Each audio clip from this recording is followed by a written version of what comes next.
Si me permites, por favor, dejar de presentar para poder presentar yo mis diapositivas. Sí, claro, amigo, está habilitada la opción.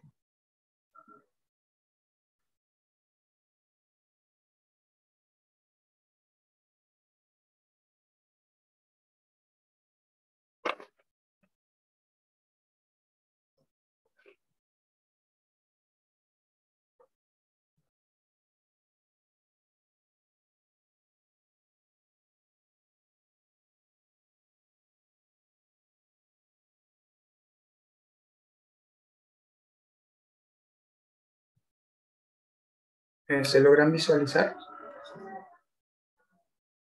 Sí, Ángel, se logra visualizar.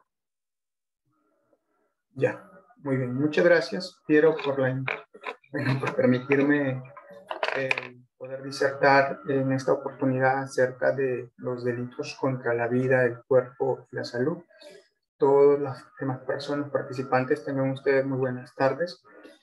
Esencialmente, el día de hoy vamos a hablar acerca de los delitos de lesiones graves, lesiones simples, lesiones con resultado fortuito y lesiones culposas. Amigo, disculpa que te interrumpa, pero se escucha como un poquito de eco, como si estuvieras exponiendo de dos dispositivos. Lo que pasa es que estoy, exponiendo desde uno y presentando desde otro. En todo caso, pero para evitar este tipo de conflictos, te envío mis diapositivas para que tú las presentes. ¿Podrías? Uy, hermano, lo que pasa es que estoy del celular, pero igual se te escucha, no habría ningún problema. Creo que la solución, cuando se proyecta de un dispositivo y se habla del otro, es silenciar el cual no está, el cual no estás Un hablando. minuto, quiero. Dame un minuto. Ya, O sea, aquí estaba silenciado, pero déjame verlo. ya, no te preocupes.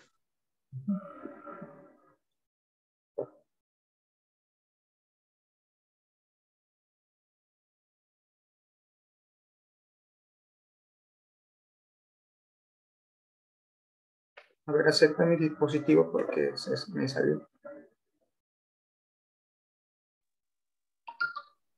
Dale, hermano, sí se escucha bien, se escucha bien.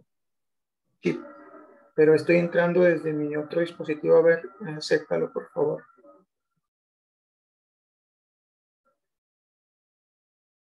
Listo, listo, ya lo estoy aceptando. Ya, ahora voy a presentar.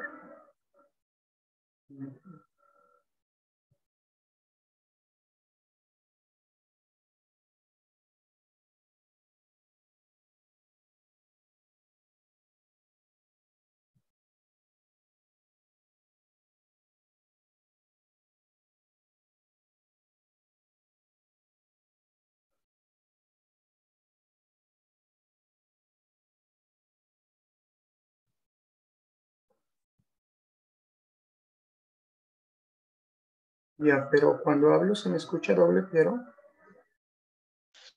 Se escucha un eco, pero es muy ligero, casi ni se nota, porque sí se te escucha correctamente. No te preocupes, no hay problema.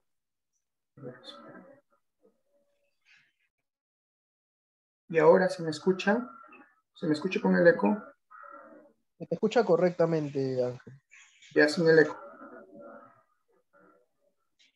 Sí, no te preocupes. Ya, bien.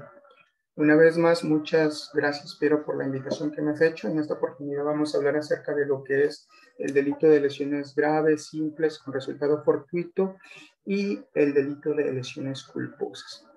Bien, en primer lugar, cabe señalar que todos estos delitos, es decir, los delitos de lesiones, han sido recogidos en nuestro Código Penal en el capítulo 3 del título primero, los cuales están considerados como aquellos delitos que atentan contra el cuerpo y la salud. ¿De acuerdo? Estos delitos que he mencionado tienen características en común, como por ejemplo los elementos que forman parte de la estructura típica de los delitos, llámese bien jurídico protegido, objeto material del delito, sujetos intervinientes, sean sujeto pasivo o sujeto activo, la conducta criminal Y he creído, pues, yo, que para no estar redundando sobre estos elementos al momento de tocar cada uno de los delitos de manera independiente, pues hablar de ellos de manera conjunta.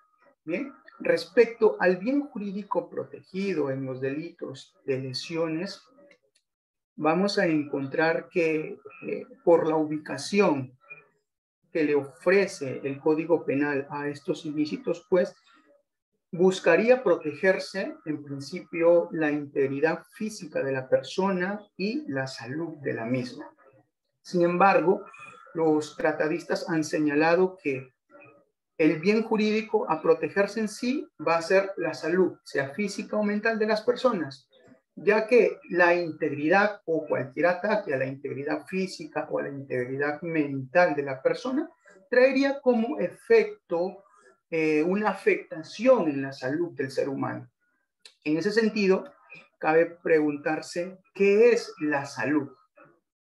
Como podrán visualizar, allí he puesto unas definiciones desde varios puntos de vista.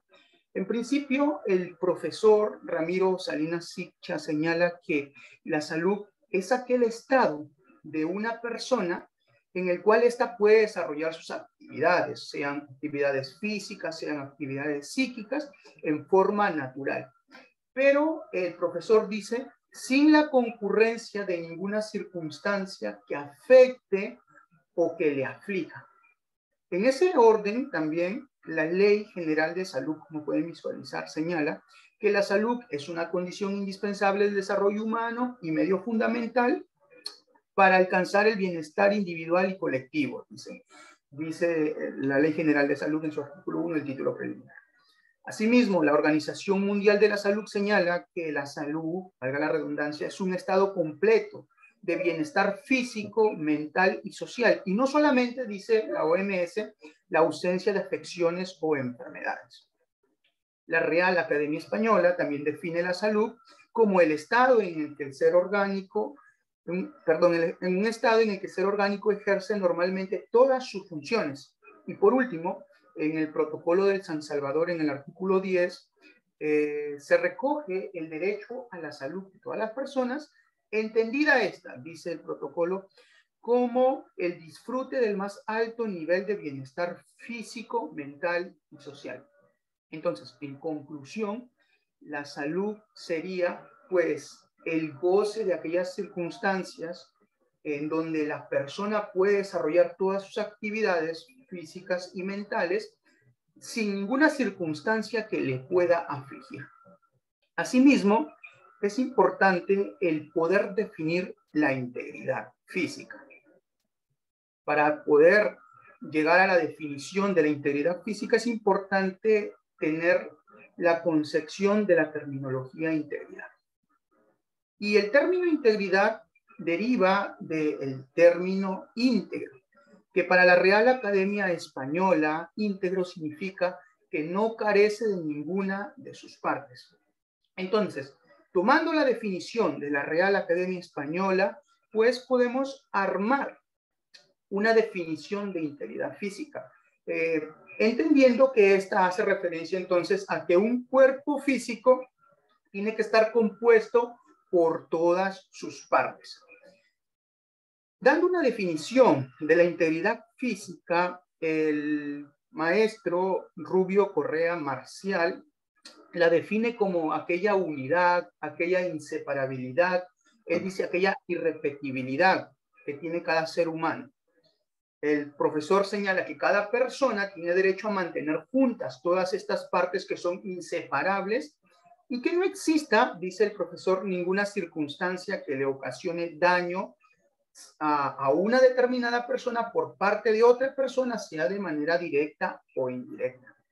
Entonces, en conclusión, la integridad física es el mantenimiento de todas y cada una de las partes que conforman el cuerpo humano de la persona. Bien, para el derecho constitucional, esta definición de integridad física ha quedado un poco desfasado. O sea, hoy en día el derecho constitucional tiene una definición o un concepto de integridad más por el ámbito de funciones, de la funcionalidad. Y señala que a pesar de que el cuerpo humano no esté completo, pero si sigue realizando sus funciones de manera adecuada, pues entonces no se ha afectado la integridad. Por ello que señala, la integridad física es funcional. Las funciones del cuerpo pudieran seguirse realizando a pesar de la disminución o pérdida de alguna de sus partes. No obstante, para el derecho penal, basta que se disminuya una de las partes del cuerpo, sea esta vital o no, para que sea considerado una lesión delictiva. Por ejemplo, el cortarle una oreja a una persona. Bien es cierto, la oreja no cumple una función vital, o el cortarle un pezón a un varón, su pezón no cumple una función vital en su cuerpo, sin embargo, esto también sería considerado un delito. Sin embargo,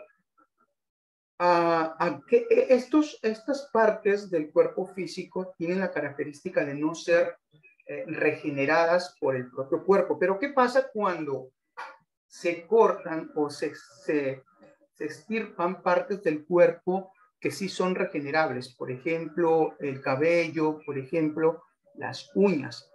En ese caso, si bien es cierto, se ha afectado la integridad personal de un ser humano, no obstante, esa afectación a la integridad pues no ameritaría la intervención del derecho penal, en virtud pues del principio de subsidiariedad del derecho mismo. También existen otras situaciones donde no se amerita la intervención punitiva, a pesar de que se ha ocasionado un menoscabo a la integridad corporal. Tales, por ejemplo, cuando un médico tiene que amputar, por ejemplo, una de las piernas de una persona, la cual se encuentra gangrenada. En ese caso, puede cortar el miembro de la persona, ¿no? Sin embargo, eso no sería sancionado por el derecho penal, puesto que esto tiene como objetivo, o esto tiene como fin, el poder mejorar la vida de la persona, siempre y cuando medie su consentimiento. O si no medía su consentimiento, tampoco importa, porque el médico está realizando una labor dentro de sus funciones. Dentro de sus funciones está el poder preservar la vida de las personas. Bien, el objeto de la acción, es decir, aquel objeto perteneciente al mundo exterior sobre el cual va a recaer la acción delictiva en los delitos de lesiones, pues será el cuerpo humano. ¿Y qué es el cuerpo humano?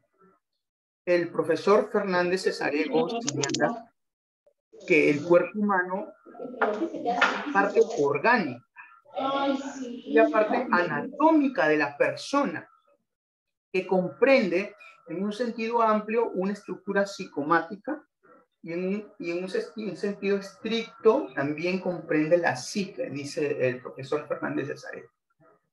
También, si vamos a un manual de medicina, pues vamos a poder ver que el cuerpo humano es definida como aquella estructura compleja que está organizada por células que trabajan juntas por sí mismas y que le permiten al cuerpo tener una serie de funciones para que pueda desarrollar correctamente su vida. Respecto a los sujetos que intervienen en estos delitos, vamos a encontrar al sujeto activo y vamos a encontrar al sujeto pasivo. Son sujetos que obligatoriamente tienen que concurrir en la comisión de estos hechos ilícitos.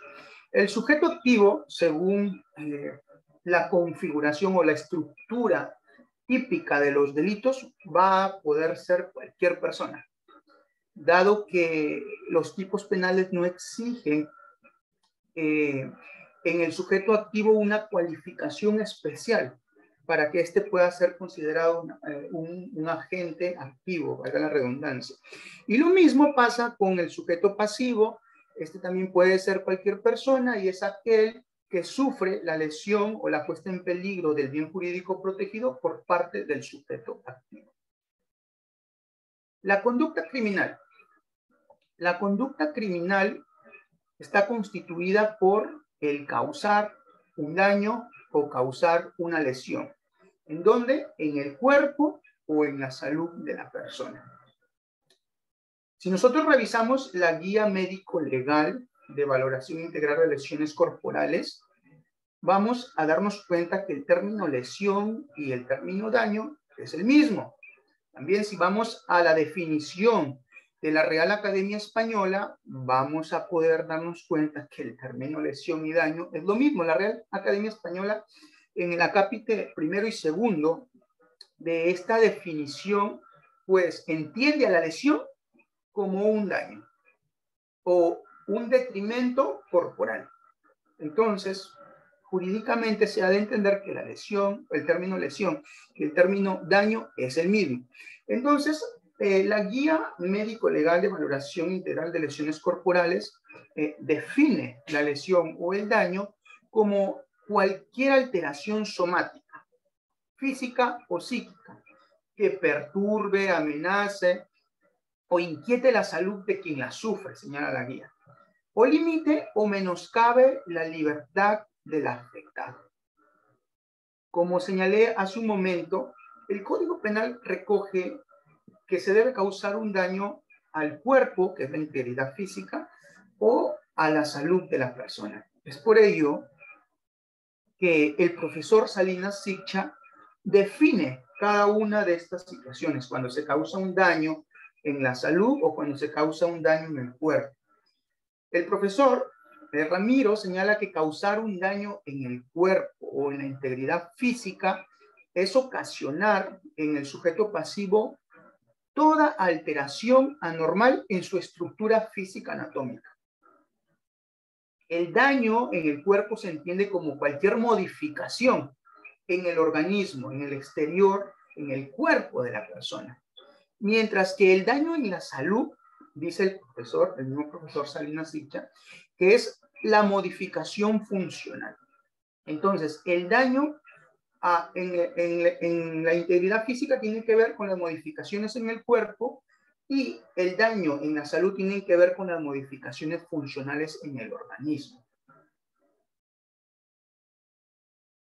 Bien, ahora vamos a pasar a hablar acerca del delito de lesiones graves. Una vez habiendo tenido algunas concepciones generales de las figuras que comparten estos 4 delitos que vamos a tocar. El delito de lesiones graves está recogido en el artículo 121 del Código Penal. El artículo 121 señala que el que causa a otro un grave daño en el cuerpo, en la salud física o mental, será reprimido con pena privativa de libertad no menor de 4 ni mayor de 8 años.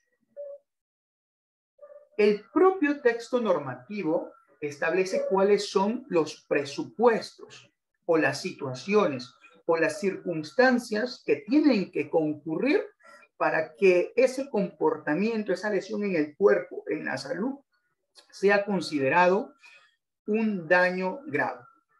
Dentro de estos presupuestos vamos a encontrar, por ejemplo, el poner en peligro inminente la vida de la víctima. Esta circunstancia no solamente ocasiona que el sujeto pasivo haya sufrido una lesión, sino que como consecuencia del accionar del comportamiento del sujeto activo, pues la vida de la persona ha corrido un riesgo. La Real Academia Española define el término inminente como el que está próximo o pronto a suceder. Por lo tanto, cuando se habla de esta agravante, se pone en peligro inminente la vida de la persona o de la víctima, no se está hablando de cualquier circunstancia. El profesor Villavicencio Terreros señaló que para que esta circunstancia concurra, tiene que configurarse un peligro concreto, es decir, no estamos hablando de un peligro abstracto, puesto que la conducta de la persona simplemente tiene que encuadrar en lo que establece la norma y por ello ya se configuró el peligro, no, sino que se tiene que crear un riesgo concreto, un peligro concreto, es decir, el daño se ha materializado. ¿Y cómo se ve esa materialización del daño? Pues a través de un diagnóstico médico. El diagnóstico médico va a señalar que la vida de la persona está corriendo peligro y que pues lo próximo, lo inminente que puede suceder es que esta persona muera. Si no se configura esta circunstancia, por más horrenda, horrorífica que sea la lesión que se le haya causado a la persona, esta no va a calificar como un daño grave, por lo menos por esta circunstancia. El segundo presupuesto o circunstancia para que pueda ser considerada la conducta, perdón, la lesión, un daño grave, es la mutilación de un miembro u órgano principal del cuerpo. Mutilar significa cortar, cercenar, extirpar una parte del cuerpo de una persona. En este caso se necesita que se trate de un miembro o un órgano principal del cuerpo. Entiéndase como miembros a las extremidades de las personas. Las extremidades de las personas, es decir, los brazos, el tronco y también las piernas. Dice la doctrina que está recogido, está metido allí el tronco respecto a las extremidades. Y por otro lado, entiéndase como órgano principal, pues a aquellos que tienen una función esencial. Por ejemplo, los miembros u órganos, por ejemplo, el corazón, por ejemplo, los riñones, por ejemplo, los ojos, estos son considerados miembros principales. Otra de las circunstancias es hacer impropio para su función a un miembro o un órgano.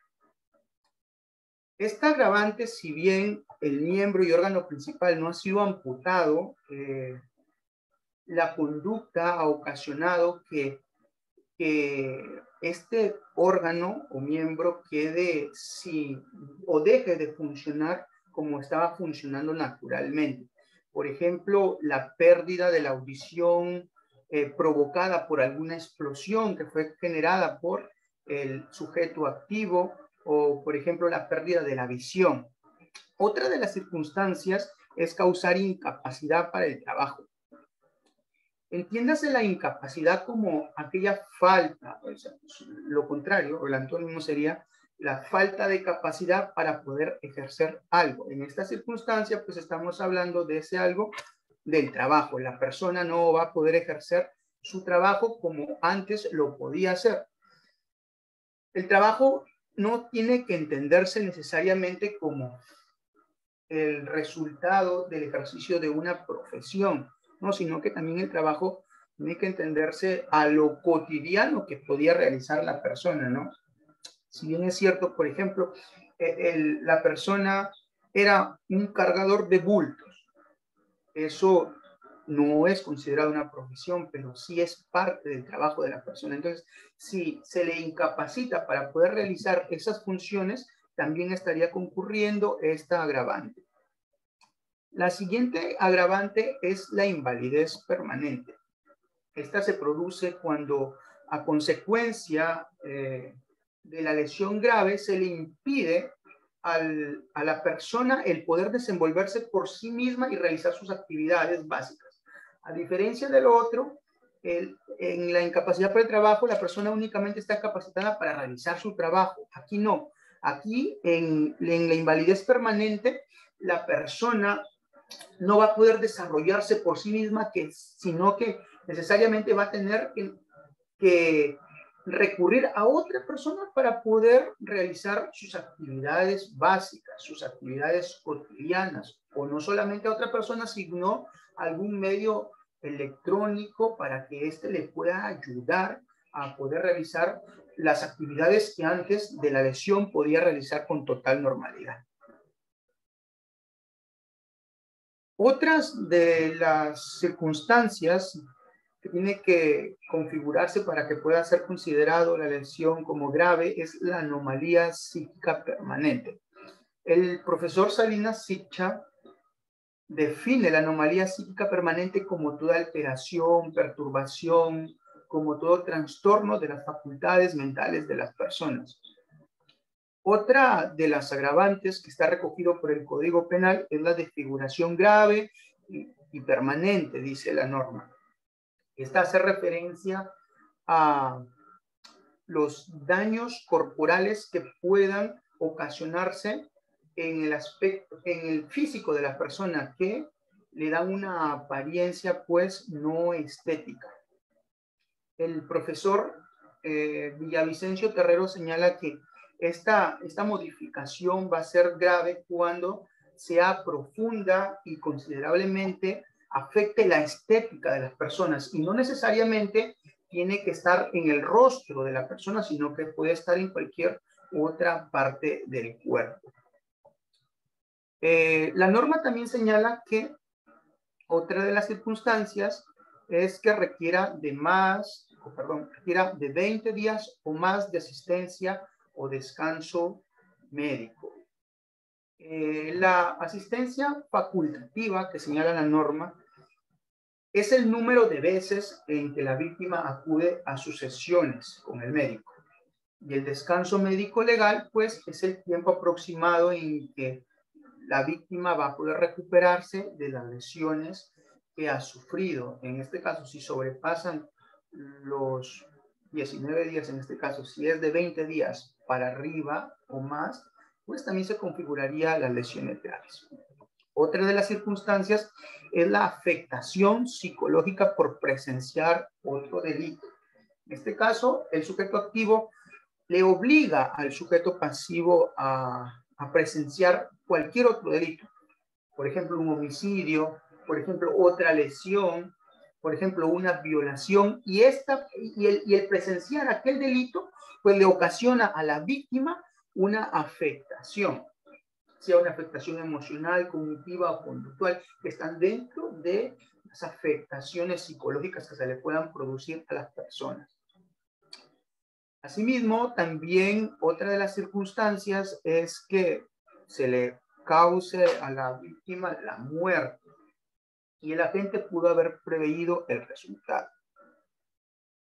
Asimismo, la norma sigue estableciendo una serie de presupuestos o circunstancias, como por ejemplo que la víctima sea parte del cuerpo de la policía o del ejército, que sea un magistrado del Poder Judicial, que sea un magistrado del Ministerio Público o que sea un magistrado del Tribunal Constitucional, que sea una autoridad elegida por mandato popular, un servidor civil o una autoridad administrativa. Otra de las circunstancias es que la víctima sea menor de edad, es decir, menor de 18 años, sea adulta mayor o tenga algún tipo de discapacidad.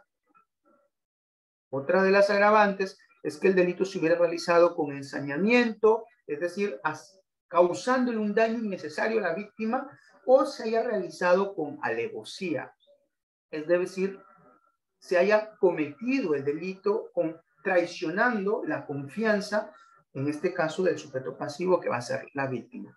Otra de las circunstancias es que la víctima sea un profesional técnico auxiliar asistencial de la salud y sea lesionada, no solamente eso, sino que ésta sea lesionada en el ejercicio de sus labores.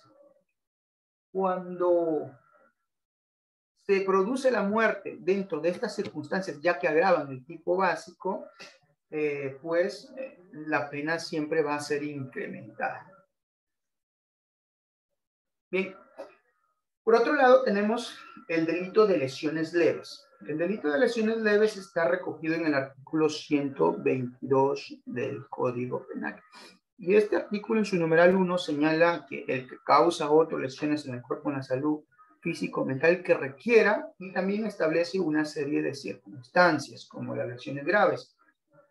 Más de 10 días y menos de 20 días de asistencia o descanso. Es decir, las lesiones el descanso tiene que ir entre los 11 a los 19 días. Descanso, prescripción facultativa.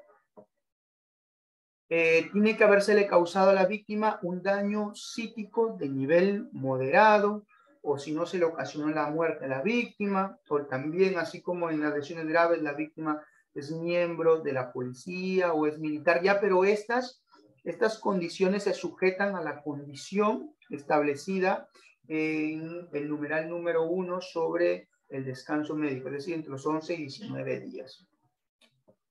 Es miembro del Tribunal Constitucional, ha sido elegida por mandato popular y todas las demás circunstancias que fueron mencionadas en las lesiones graves. La víctima que sea menor de edad, adulta mayor, con discapacidad, sea una mujer y es lesionada por su condición de tal. Esta no está recogida en las lesiones graves. Que la víctima se encontraba en un estado de gestación, tampoco está en las lesiones graves. La víctima es parte del grupo familiar o la lesión es consecuencia de la violencia que se da dentro del contexto del artículo 108b. Por ejemplo, violencia familiar, coacción, hostigamiento y entre otras circunstancias que pueden concurrir en este dispositivo, que es el artículo 108b. Asimismo, la víctima mantiene cualquier tipo de relación de dependencia o subordinación, sea de autoridad económica, cuidado laboral o contractual, y el agente hubiera aprovechado esta situación. Asimismo, para cometerse el delito se haya utilizado algún arma, objeto contundente o instrumento que ponga en riesgo la vida de la víctima. Otra de las circunstancias es que el delito se hubiera realizado con ensañamiento, como lo dije, haciéndole sufrir innecesariamente a la víctima o alevosía, traicionando su confianza. Otra de las circunstancias es que la gente actúe en estado de ebriedad, con presencia de alcohol en la sangre mayor a 2.25 y o bajo de los efectos de las drogas o cualquier otro tipo de sustancia psicotrópica. Que la víctima sea un profesional técnico asistencial o de salud y que haya sido lesionada en el ejercicio de sus funciones. Posteriormente, en el artículo 123 vamos a encontrar el delito de lesiones con resultado fortuito. El delito señala que cuando el agente produzca un resultado grave que no quiso causar ni pudo prever, la pena será disminuida prudencialmente hasta la que corresponda a la lesión que quiso inferir. Este delito consiste en que el agente quiso causar una lesión un poco grave, pero el sujeto pasivo no sufrió esa lesión un poco grave, sino sufrió una lesión mayor. Erróneamente, el tipo penal está asumillado como delito de lesiones preterintencionales, pero ¿estamos frente a un delito preterintencional? Pues la doctrina señala que no, porque un delito preterintencional se produce cuando no se quiso, cuando el resultado va más allá de lo que se quiso, pero el agente pudo preverlo. En este caso, el tipo penal señala que el resultado grave no se quiso causar, pero el agente tampoco pudo preverlo. Entonces, este delito debería estar sumillado como delito de lesiones con resultado fortuito. En algunos códigos está con delito de lesiones preterintencionales con resultado fortuito. Y por último, vamos a ver en el artículo 124 el delito de lesiones culposas. El delito de lesiones culposas establece que el que por culpa causa a otro un daño en el cuerpo o en la salud será reprimido por acción privada con pena privativa de libertad no mayor de 1 y con 60 a 120 días muertos. Bueno, aquí en este delito hay un conflicto con respecto al Ministerio Público. Si nosotros examinamos o analizamos la estructura típica, señala en principio que este delito se persigue por acción privada. ¿Por qué se persigue por acción privada? Porque es culposo, es decir, no se quiso causar o no se actuó con dolo, no se quiso causar el resultado lesivo dañoso. Y si nosotros este artículo 124 lo interpretamos a la luz del artículo 1.2 del Código Procesal Penal, señala que la acción privada únicamente puede ser promovida por el directamente ofendido a través de la interposición de una querella. El artículo 1.1 del Código Procesal Penal señala que el Ministerio Público, claro, puede perseguir los delitos que sean por acción pública. Todos los que quieras, pero que sean por acción pública, a excepto de algunas circunstancias o algunos tipos que son por acción privada, pero el propio tipo penal dice que pueden ser perseguidos por el Ministerio Público. En principio, o en atención al principio de legalidad o de taxatividad, el tipo penal lo establece, lo señala. Pero en este delito no. Dice, es por acción privada. E interpretando con el artículo 1.2 del Código Procesal Penal, pues, se puede entender que lo persigue únicamente el directamente ofendido. En otras palabras, el Ministerio Público no debería perseguir este delito en ninguna de sus manifestaciones. Algunos dicen que cuando concurre las agravantes del segundo párrafo, tercer párrafo y cuarto párrafo, por ejemplo, tratadistas como el doctor Alonso Raúl Peña Cabrera Freire dicen que cuando ya estamos en la circunstancia del párrafo 4, ya es perseguible por el Ministerio Público, pero no existe base legal para ello.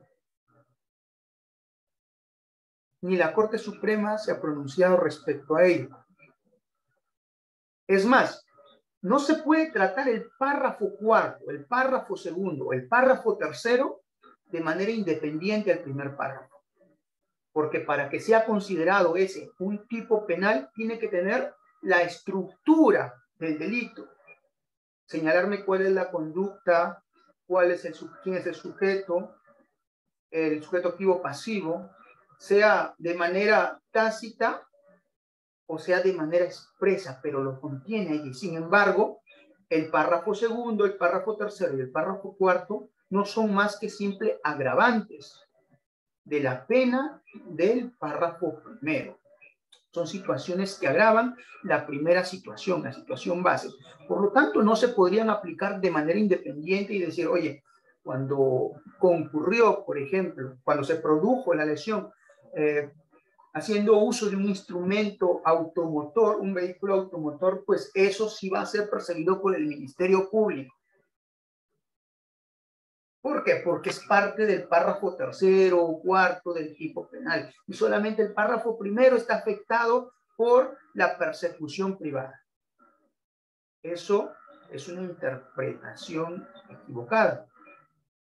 ¿Y por qué los fiscales tienen esa costumbre de perseguir este delito que es de acción privada, que debería ser perseguido por el que se siente ofendido por la lesión a través de una querella, la cual tiene que ser interpuesta directamente ante el juez penal, donde el directamente ofendido va a asumir la función de fiscal y va a ser quien acuse, va a ser quien pida la reparación civil, va a ser quien pida la imposición de una pena, obviamente a través de su abogado.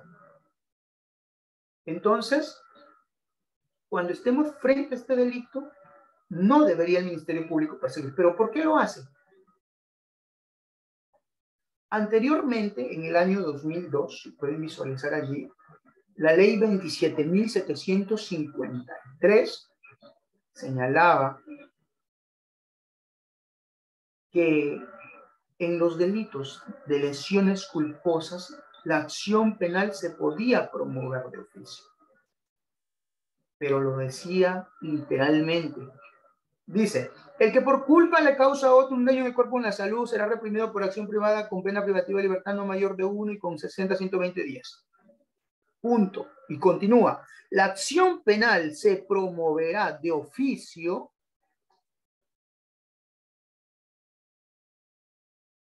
si la lesión es grave, después de todo el texto que dice. Claro, en ese tiempo la ley lo señalaba así, pero el legislador consideró que, bueno, como son lesiones que no se quisieron causar, pues que las persiga el directamente ofendido. ¿Para qué vamos a ponerle carga al Estado persiguiendo este tipo de conductas? Mejor que lo haga el directamente ofendido. Y se modifica. La ley se modifica. Entonces, que la ley 29.439 del 19 de noviembre del año 2009 extirpó esa terminología que decía que se puede perseguir de oficio. Entonces, que se le dio a todo el tipo penal, pues, que se pueda perseguir solamente por acción privada, es decir, que solamente directamente ofendido lo pueda perseguir, y se le quitó al Ministerio Público esa atribución. Y a partir del 2009, el Ministerio Público no debería perseguir el delito de lesiones culposas, cosa que no pasa.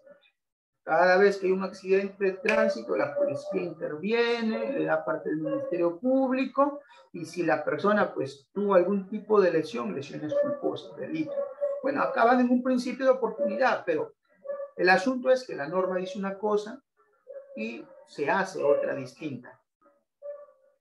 Similar criterio tiene el doctor Roberto Carlos Reinaldi Román, que es fiscal adjunto superior de la tercera fiscalía, y este señala: nótese que los demás párrafos no contienen descripción típica, sino únicamente un incremento de la cantidad de la pena, dice el doctor.